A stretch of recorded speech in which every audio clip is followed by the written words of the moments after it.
Hello guys, you are welcome to your class and in this class we will discuss about Indian Constitution. तो Indian constitution के अंदर हम पढ़ने वाले हैं फंडामेंटल राइट्स. ओके, तो फंडामेंटल राइट्स इतने इंपॉर्टेंट है कि आप किसी भी एग्जाम में जाके बैठिए, आपसे कम से कम मिनिमम एक क्वेश्चन आपसे पूछ लिया जाएगा. ओके, तो सबसे पहले हम देखते हैं कि फंडामेंटल राइट्स क्या है. एक्चुअली जो फंडामेंटल राइट्स की जो हम ये वीडियो बनाएंगे इसको हम कवर करेंगे 3 पार्ट में. ओके, ये फर्स्ट पार्ट, सेकंड पार्ट और थर्ड पार्ट. 3 पार्ट में कवर करने का रीजन ये है कि यहाँ पर हम फंडामेंटल राइट्स को बहुत अच्छे से एक्सप्लेन करने वाले हैं. ओके, तो अगर मैं एक ही वीडियो में सभी को कवर करूँ तो वो काफ़ी लेंथी बन जाएगी एंड मुझे यकीन है कि आप लेंथी वीडियो को देखना पसंद नहीं करोगे, बिकॉज आप पहले से जो हमारी वीडियो पढ़ी है उनको नहीं देखते, तो अगर लेंथी बन गई तो उसको कैसे देखोगे. ओके, तो सबसे पहले हम देखते हैं कि फंडामेंटल है क्या. तो इस वीडियो में हम आपको सब चीज डिस्कस करने वाले हैं कि फंडामेंटल राइट्स है क्या. ओके, मीनिंग क्या है इनका एंड ये वर्क कैसे करते हैं. ओके, तो फंडामेंटल राइट्स. और मैं सभी से रिक्वेस्ट करूंगा कि जो हमारे वीडियो पे आ चुके हैं और व्यूअर्स हो या फिर एस्पिरेंट हो कि प्लीज आप इस चैनल को सब्सक्राइब कीजिए, बिकॉज यहाँ पर जितने भी मतलब जो टीचिंग कर रहे हैं यूट्यूब पर स्पेशली, तो वे चाहते हैं कि आपसे सपोर्ट मिले, बिकॉज आपसे सपोर्ट मिलेगी तो वो जो भी टीचर्स है, कोई और हो या मैं हूँ, तो वो एक तरह से किक मिलती है उन्हें कि हाँ और अच्छा किया जाए. ओके, अगर आप सपोर्ट नहीं करोगे तो ऑफकोर्स जो मतलब कंटेंट है वो हो सकता है कि ज़्यादा बेस्ट ना आ पाए. ओके, तो डिपेंड करता है आप पे कि आप कितना सपोर्ट करते हैं. तो यहाँ पर आइए, तो फंडामेंटल राइट को लिखने वाले हैं यहाँ पर एफआ. ओके, तो फंडामेंटल राइट आर लिस्टेड. तो फंडामेंटल राइट लिस्टेड है कहाँ पर? In third part of Indian Constitution.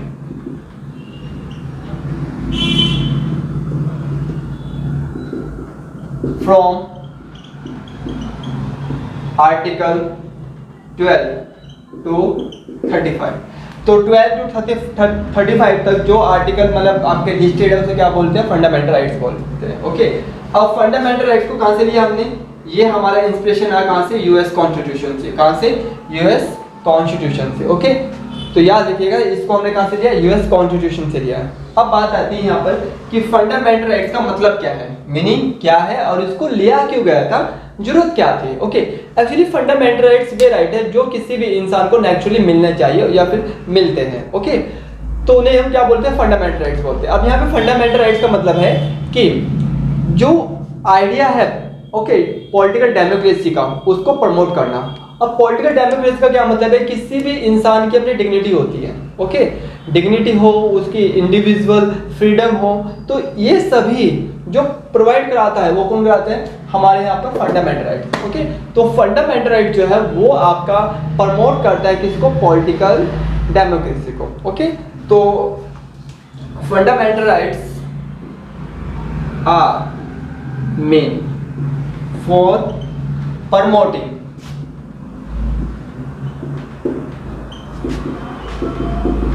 Political democracy. तो पॉलिटिकल डेमोक्रेसी को प्रमोट करने के लिए ओके तो किसका यूज होता है? Fundamental rights. ओके, या फिर कहते हैं कि जो फंडामेंटल राइट जो है वो क्या करते हैं? प्रमोट करते हैं किसको? Political democracy. पॉलिटिकल डेमोक्रेसी मैंने आपको बताया जैसे डिग्निटी, किसी भी व्यक्ति की इंडिविजुअल फ्रीडम. ओके, तो ये सब क्या पॉलिटिकल डेमोक्रेसी के अंदर आता है. अब यहाँ पर आइए, दूसरा मतलब और क्या होता है कि जो फंडामेंटल राइट्स हैं उनको प्रोटेक्ट और गारंटीड किया जाता है किसके द्वारा? कॉन्स्टिट्यूशन के द्वारा. ओके, तो कॉन्स्टिट्यूशन जो है गारंटीड करता है किसको? फंडामेंटल राइट्स को टू ऑल सिटीजन, मतलब सभी सिटीजन्स के लिए जो फंडामेंटल राइट्स है उनको गारंटीड कौन करता है? कॉन्स्टिट्यूशन. ओके, तो fundamental rights are guaranteed by the constitution while protected by the constitution. Okay, तो कॉन्स्टिट्यूशन के द्वारा इसको क्या जाता है? गारंटेड किया जाता है और क्या किया जाता है? प्रोटेक्ट किया जाता है. ओके, यहाँ पर हम डाल सकते थे टू ऑल सिटीजन. तो सभी सिटीजन्स के लिए क्या करता है? गारंटेड करता है किसको? फंडामेंटल राइट्स को. ओके, कौन? Indian constitution. इसी तरह से वो प्रोटेक्ट करता है किसको, फंडामेंटल राइट्स को। वो हम आगे पढ़ने वाले आर्टिकल 32 जिसको हम बोलते हैं रेमेडीज। क्या बोलते हैं, रेमेडीज। ओके, तो ये हम बाद में पढ़ेंगे। दूसरा यहाँ पर जो फंडामेंटल राइट्स हैं, ओके, वे अवेलेबल्स होते हैं, मतलब इनको दो कैटेगरी में बांटा हुआ है, दो कैटेगरी में। फर्स्ट कैटेगरी फॉर सिटीजन्स और दूसरी category for both citizen and aliens. Okay, अब एलियंस कौन है, एलियंस वे लोग जो मतलब दूसरी कंट्री से बिलोंग करते हैं। ओके, तो यहाँ पर आइए, तो some of them available only to citizens. तो इनमें से कुछ तो केवल सिटीजन्स के लिए है और कुछ जो बाकी बच जाए, and others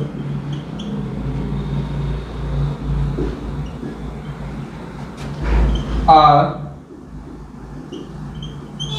available to all, चाहे वो सिटीजन्स हो, ओके, एलियंस हो या कोई कॉर्पोरेशन हो।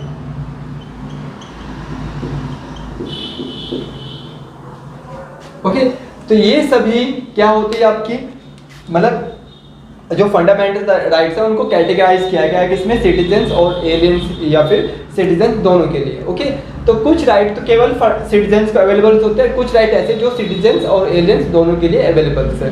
ओके, वो हम बाद में डिस्कस करेंगे धीरे धीरे। तो अभी आप इनको ताड़ लीजिए। ओके, मैं यहाँ पे रफ कर रहा हूँ, तो आप स्क्रीनशॉट ले सकते हैं।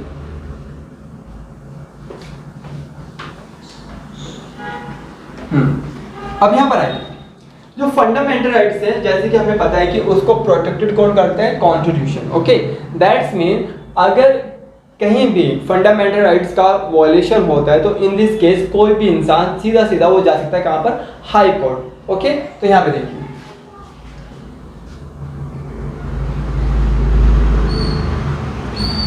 fundamental rights are protected by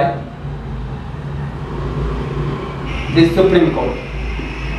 ये आपका अलाउिंग करता है, मतलब किसी person to move Supreme Court. Okay, तो कोई भी इंसान सुप्रीम कोर्ट जा सकता है इन केस ऑफ वायलेशन, अगर किसी भी फंडामेंटल राइट्स का क्या होता है, मतलब हनन होता है। ओके, तो या फिर कहते हैं कि वायलेशन होता है, तो इस केस में कोई भी व्यक्ति कहाँ जा सकता है, सुप्रीम कोर्ट डायरेक्ट जा सकता है। ओके, यहाँ पर और भी देखिए आप, तो इसका मतलब है कि जो फंडामेंटल राइट्स है वो क्या है, मतलब जस्टिसेबल है, मतलब उसके ऊपर जस्टिस मिल सकता है। ओके,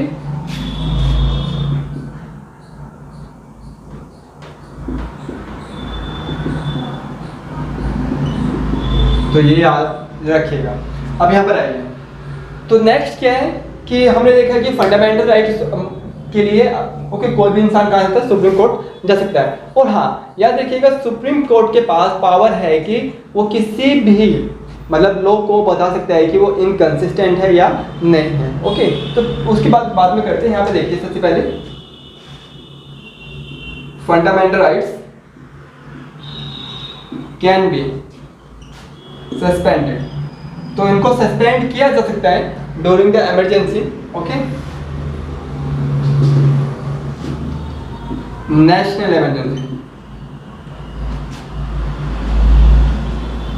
तो नेशनल इमरजेंसी के दौरान फंडामेंटल राइट्स को सस्पेंड किया जा सकता है, लेकिन दो फंडामेंटल राइट्स ऐसे हैं जिनको सस्पेंड नहीं किया जा सकता। वो कौन से, यहाँ पे देखिए,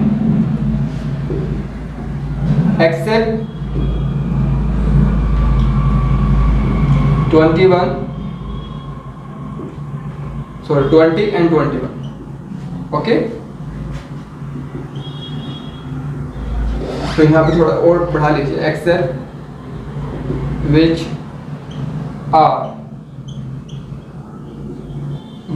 गारंटेड बाय आर्टिकल 20 and 21। तो जो आर्टिकल 20 और 21 के अंदर आते हैं उनको नेशनल इमरजेंसी के दौरान भी सस्पेंड नहीं किया जा सकता। बाकी जो आर्टिकल्स है ओके उनको सस्पेंड किया जा सकता है। जैसे कि मैं आपको बता रहा था कि फंडामेंटल राइट्स को ओके वो मतलब इनकंसिस्टेंट है या नहीं है वो कौन डिसाइड करेगा, सुप्रीम कोर्ट डिसाइड कर सकता है अगर वो चाहे तो। यहाँ पर आइए क्या कि जो पार्लियामेंट है, ओके, पार्लियामेंट किसी भी जो फंडामेंटल राइट्स है उसको क्या कर सकती है, रिपेल कर सकती है, मतलब रिपेल कर सकती है या फिर उसको अल्टर कर सकती है। ओके, तो यहाँ देखिए पार्लियामेंट कैन अल्टर या repel any fundamental right. Okay, लेकिन जो चेंज है, जो अल्टरनेशन है, वो ऐसी होनी चाहिए कि जो कॉन्स्टिट्यूशन है उसका बेसिक स्ट्रक्चर पे कोई फर्क ना पड़े। अब बेसिक स्ट्रक्चर क्या है? बेसिक स्ट्रक्चर जैसे कि sovereign, okay, and secular, socialist, तो ये कुछ बेसिक स्ट्रक्चर है किसके, इंडियन कॉन्स्टिट्यूशन के, एंड फेडरलिज्म। ओके, तो इन जो बेसिक स्ट्रक्चर है इनको इफेक्ट किए बगैर आप कोई भी मतलब चेंजिंग कर सकते हैं किसमें, फंडामेंटल राइट्स में। तो अभी केस चल रहा है यूसीसी का। ओके, तो यूसीसी कहने के देखा जाता है किसके बीच में, दो रिलीजन्स के बीच में एक कॉन्फ्लिक्ट। ओके, तो कुल मिला के जो फंडामेंटल राइट्स है वो कहीं ना कहीं बताता है किसको, सेक्युलरिज्म को। ओके, तो इंडियन कॉन्स्टिट्यूशन जो है वो सेक्युलर है, मतलब ये इसका एक से बेसिक स्ट्रक्चर है। तो यहाँ पर जो यूसीसी है उसको भी इतना इजी नहीं होगा गवर्नमेंट के लिए कि उसको अप्लाई कर पाए। तो यहाँ पर आइए सबसे पहले तो गारंटेड, तो जो फंडामेंटल राइट्स है उनको रिप्लेस किया जा सकता है या फिर अल्टर किया जा सकता है विदाउट इफेक्टिंग स्ट्रक्चर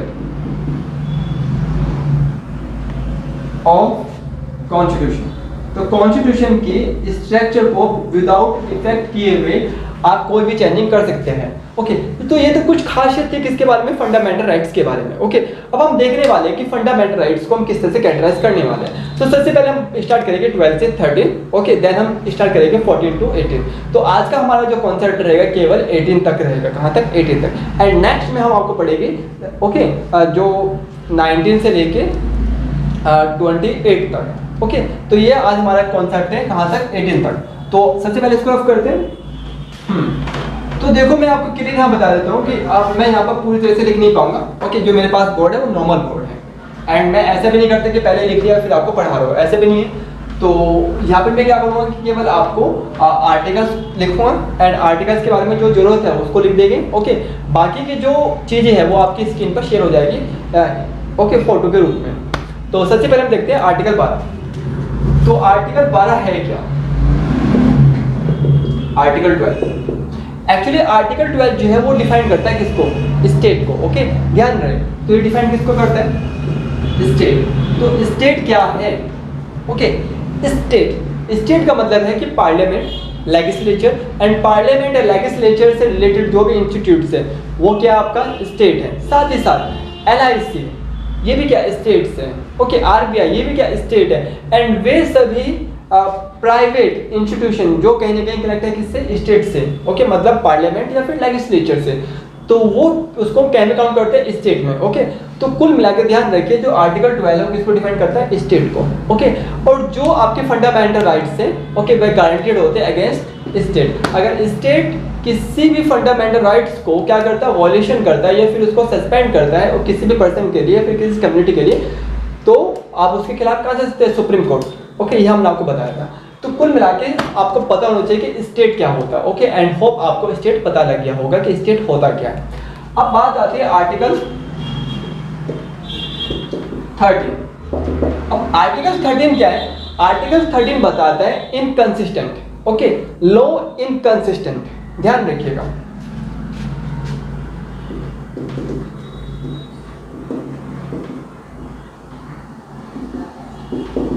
तो लो इनकंसिस्टेंट दैट्स मीन अगर पार्लियामेंट या फिर लेजिस्लेचर कोई भी ऐसा लॉ बनाती है जिसका इफेक्ट कहां पड़ता है, फंडामेंटल राइट्स पर, तो in this case supreme court उस लॉ को क्या कर सकता है, मतलब नल कर सकता है, मतलब नलिफाई कर सकता है, मतलब वो किसी काम का नहीं होगा। ओके, तो कुल मिला के आर्टिकल 13 जो है ओके वो कहीं ना कहीं इंपावर करता है किसको, सुप्रीम कोर्ट को, मतलब चेक करने का कि कौन सा लॉ फंडामेंटल राइट को वायलेशन कर रहा है या नहीं कर रहा। ओके, तो आर्टिकल 13 इनकंसिस्टेंट की बात करता है, इस चीज को ध्यान रखिएगा।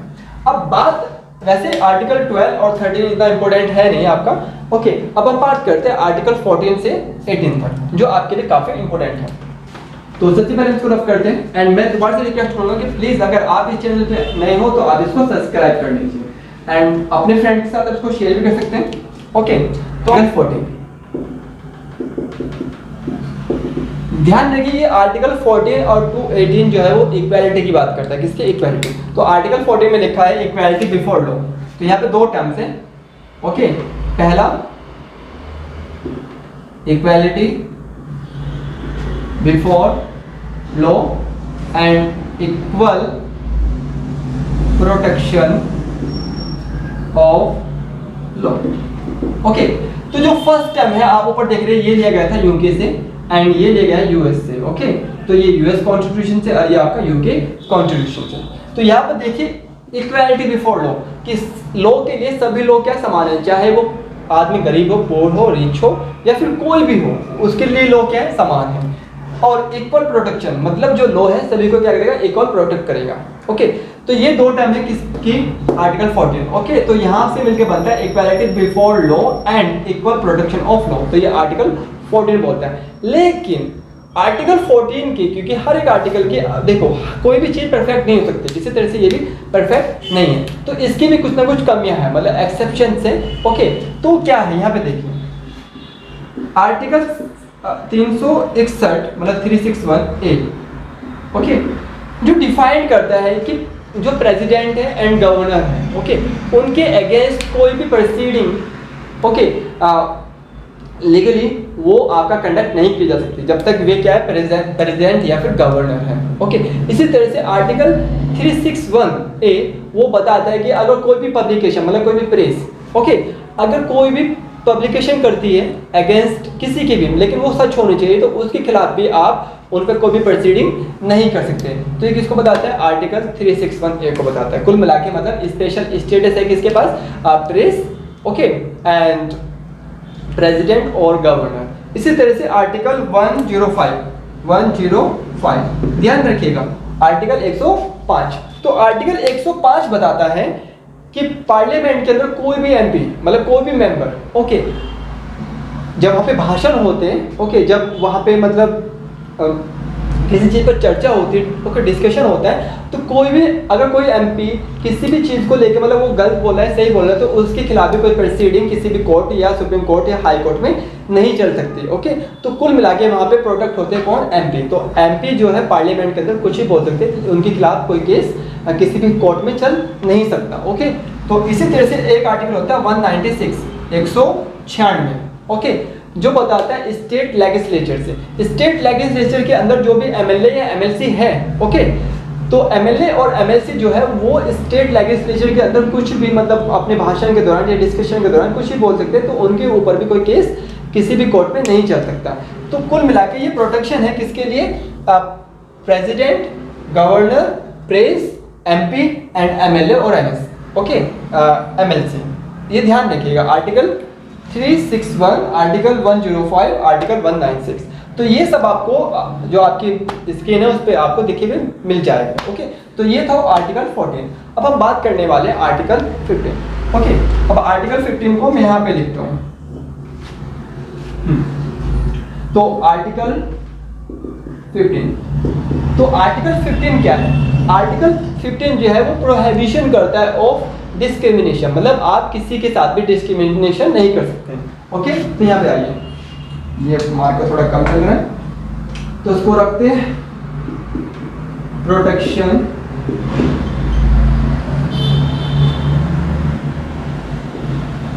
Against discrimination.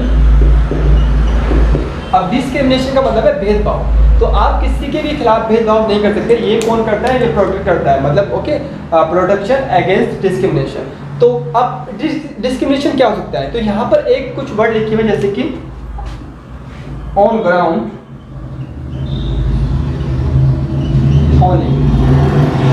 ऑफ ओके किसी के लिंग के आधार मतलब उसके सेक्स के आधार पर, चाहे वो मेल हो, फीमेल हो, थर्ड जेंडर हो या फिर एलजीबीटी हो। ओके, तो अभी एलजीबीटी का केस भी चल रहा है हमारे यहाँ पर, हमारे यहाँ क्या अराउंड दी वर्ल्ड सब जगह पर एलजीबीटी का जो राइट्स है ओके उनके ऊपर काफी चर्चा आजकल हमें देखने को मिल सकती है।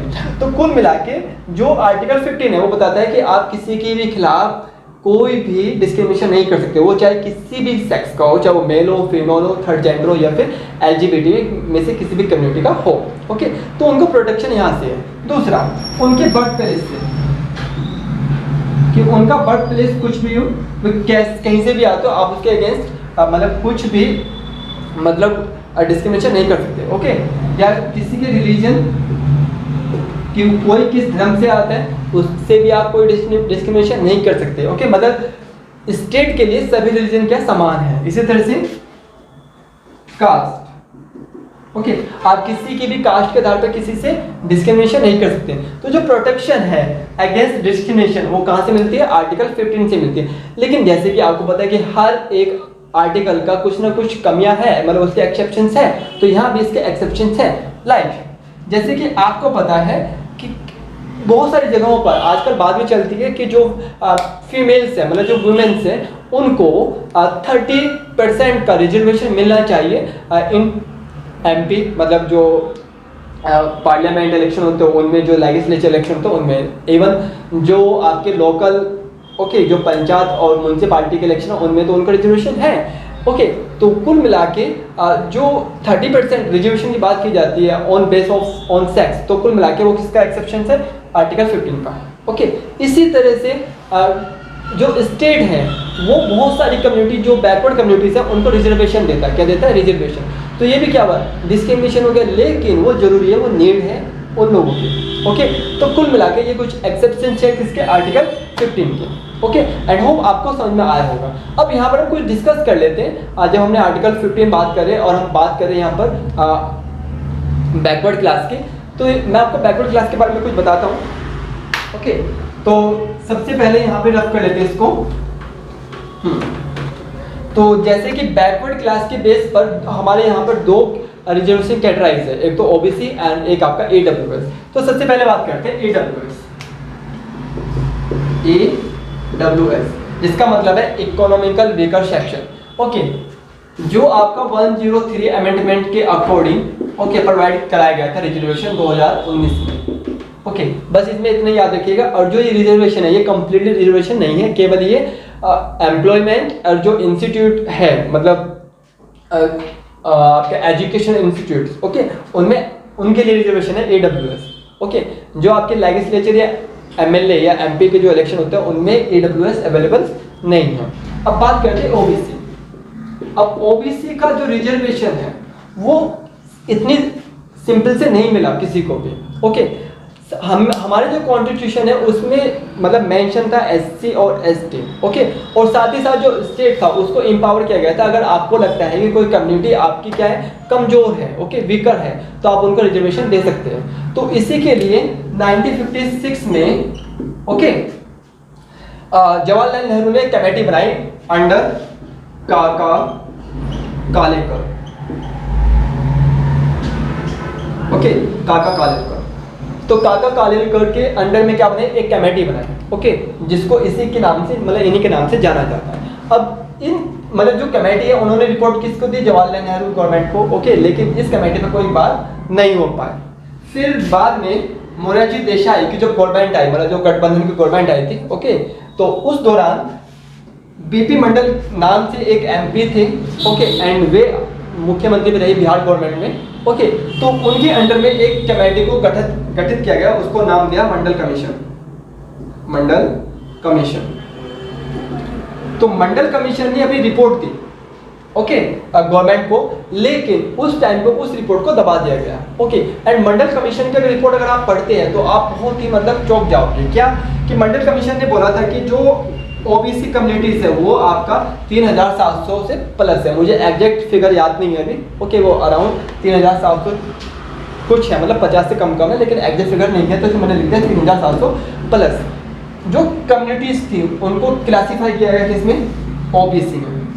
आज बहुत सारी कम्युनिटीज ऐसी जो OBC के अंडर है, लेकिन उस टाइम पे जो मंडल कमीशन है उन्होंने उन कम्युनिटीज को OBC का मतलब OBC में कैटेगराइज नहीं किया गया था। आज बहुत सारी कम्युनिटी OBC में आ चुकी है, लेकिन वे उस टाइम पे OBC में है नहीं थी। ओके, इस चीज को ध्यान रखिएगा। तो उस टाइम पे मंडल कमीशन ने बताया था कि 3700 से ज्यादा कम्युनिटीज ऐसे जो OBC का मतलब OBC रिजर्वेशन को उनको मिलना चाहिए। ओके, एंड वो उस टाइम पे अराउंड कंस्टिट्यूट होती थी कम से कम 52%। ओके, मतलब जो टोटल पॉपुलेशन थी इंडिया की उसका 52% हिस्सा था कौन, 3700 कम्युनिटीज़ के लोग। ओके, एंड यहाँ पर उन्होंने मतलब एडवोकेट किया था कि इन कम्युनिटीज़ को 27% क्या मिलना चाहिए रिजर्वेशन, लेकिन उस टाइम पे ये दे नहीं पाए। ओके, जब यहाँ पर वीपी मंडल की गवर्नमेंट आई, सॉरी वीपी सिंह, तो वीपी सिंह ने यहाँ पर जो ओबीसी के लिए 27% जो रिजर्वेशन है उसको लागू किया था। और आप अगर इस पूरी कहानी को अच्छे से देखना चाहते हो तो मैं आपको रिकमेंड करूँगा कि एक पिक्चर है, उसका नाम है आरक्षण। ओके, एंड वो आपको बनाई हुई है अमिताभ बच्चन ने, one of the favourite picture है मेरी, क्योंकि काफ़ी चीज़ वहाँ पर आपको समझने के लिए मिल जाएगी। ओके, तो किस तरह से जो रिजर्वेशन के नाम पर मतलब टीज किया जाता है लोगों को, तो उसके अगेंस्ट है वो पिक्चर। ओके, एंड मैं आपको सभी को रिकमेंड करूँगा कि आप उसके ऊपर देखिएगा। ओके, तो ये तो था आपका काका कालेलकर एंड मनोरम कमीशन के बारे में, थोड़ा बहुत हमने यहाँ पे जो पढ़ा है। ओके, अब हम बात करने वाले आर्टिकल 16 के बारे में, किसके, आर्टिकल 16। ओके, तो चलो यहाँ इसको ही रफ कर देते हैं। तो यहाँ पर हमने इसको रफ किया। तो आर्टिकल 16 क्या है? आर्टिकल 16 बताता है equality for employment in state. Okay, कुल मिला के सभी के पास इक्वालिटी है। ओके, एम्प्लॉयमेंट की जो स्टेट के अंदर जॉब्स है उसके लिए इक्वालिटी। ओके, इसको क्या बोलते हैं यहाँ पर देखिए, equality for employment in state. तो स्टेट के अंदर में जितनी भी वैकेंसीज है, ओके, जॉब्स है, उसके लिए सभी के पास क्या इक्वालिटी है। ये कौन बताता है? ये आर्टिकल 16 बताता है। ओके, और आर्टिकल 16 ये कहता है कि आप किसी को भी मतलब जो गवर्नमेंट जो जॉब्स हैं, ओके, जो स्टेट के अंदर जॉब्स हैं, चाहे गवर्नमेंट हो या फिर वे मतलब उसको सरकारी बोलते हैं, ओके, वे हो। ओके, जो स्टेट के अंदर जॉब्स हैं उनमें सभी के लिए क्या होगी, इक्वालिटी होगी। ओके, लेकिन ऐसा है नहीं। ओके, वो चीज़ हम बाद में डिस्कस करेंगे। तो यहाँ पे लिखा हुआ है कि आप डिस्क्रिमिनेशन नहीं कर सकते, जैसे आर्टिकल 50 में लिखा था on base sex, region, caste, okay, birth place. तो इन सभी के बेस पर आप किसी से भी मतलब डिस्क्रिमिनेशन नहीं कर सकते इन पब्लिक एम्प्लॉयमेंट। ओके, तो ये बताते हैं कौन, आर्टिकल 16। लेकिन यहाँ पे देखिए, इस आर्टिकल के भी कुछ ना कुछ खामियां हैं, मतलब खामियां तो नहीं कहूँगा, मतलब अपवाद बोला जाता है। ओके, एक्सेप्शंस है यहाँ पर। तो कुछ अपवाद क्या है यहाँ पे देखिए।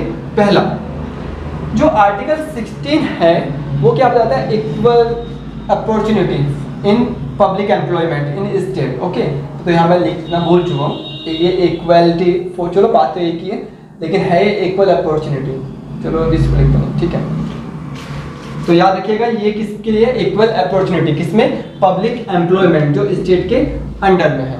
ओके, वो आर्टिकल कहाँ पर आता है, 16 में आता है। तो जैसे कि आपको हम बताते हैं कि आर्टिकल 16 में कुछ एक्सेप्शंस है, मतलब अपवाद है। वो अपवाद है क्या?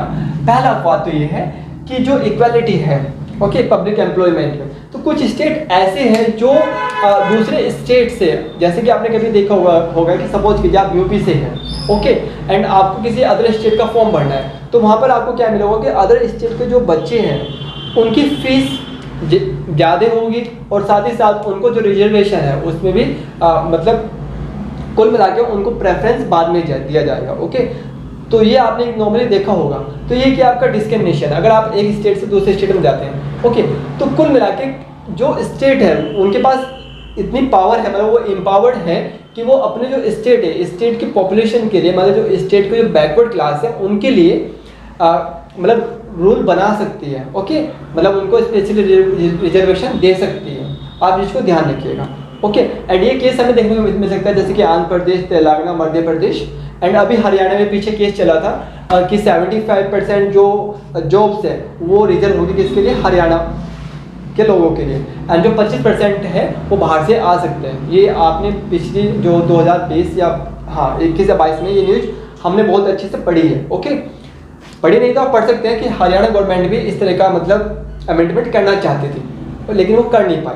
तो 75% वो क्या करते थे, रिजर्व कर जाते थे। तो कुल मिला के जो स्टेट है वो इतनी इम्पावर है कि वो अपनी जो पॉपुलेशन है, मतलब जो अपने लोग हैं, जो अपने सिटीजन्स हैं, उनके मतलब उनके फेवर में इस तरह के मतलब एक्ट बना सकते हैं। ओके, तो वो एग्जाम्पल जैसे मैंने बताया आंध्र प्रदेश, तेलंगाना, मध्य प्रदेश और आपका हरियाणा उसका रिसेंटली एग्जाम्पल रहा है।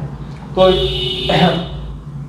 तो ये था आपका पब्लिक हाँ, और यहाँ पर याद रखिएगा आर्टिकल 16 के अंदर जो आपका क्लॉज है 4, ओके, तो उसके अंदर साफ साफ लिखा हुआ है, मतलब मेंशन है कि पब्लिक एम्प्लॉयमेंट के अंदर, ओके, स्टेट को मतलब पावर है कि वो किसी भी बैकवर्ड जो क्लास है या फिर जो फाइनेंशियली बैकवर्ड है उनके लिए, ओके, मतलब रिजर्वेशन का प्रावधान कर सकती है।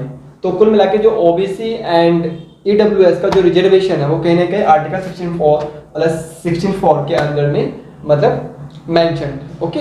तो आर्टिकल 6(4) के अंडर में साफ साफ जो स्टेट गवर्नमेंट है या फिर गवर्नमेंट है, ओके, जो स्टेट है वो एम्पावर है कि वो अपने सिटीजन्स जो बैकवर्ड्स है, ओके, उस बेस पर उनके लिए क्या कर सकती है, रिजर्वेशन कर सकती है। तो ये आर्टिकल 6(4), ओके, तो सेक्शन का जो 4th क्लॉज है उसमें ये साफ साफ मेंशन है, तो आप इस चीज का याद रखिएगा। तो जैसे कि हमने देखा कि आर्टिकल 16 के एक्सेप्शन, ओके, एंड आर्टिकल 6(4) का, okay, and equality for employment. तो मैं यहाँ पर थोड़ा लिख देता हूँ, state is empowered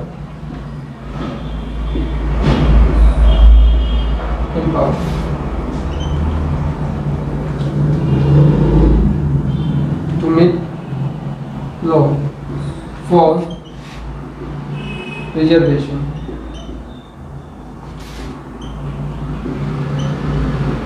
for backward class।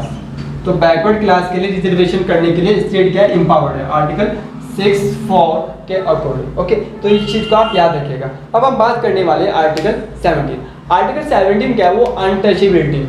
Untouchability का मतलब है कि आप किसी के साथ भी छुआछूत, जैसे कि हमने देखा है कि पहले जो इंडिया के अंदर, ओके, आज ही बहुत सारी जगह पर ऐसे है कि आपको छुआछूत मिल जाता है, ओके, ये नॉर्मल सी बात है।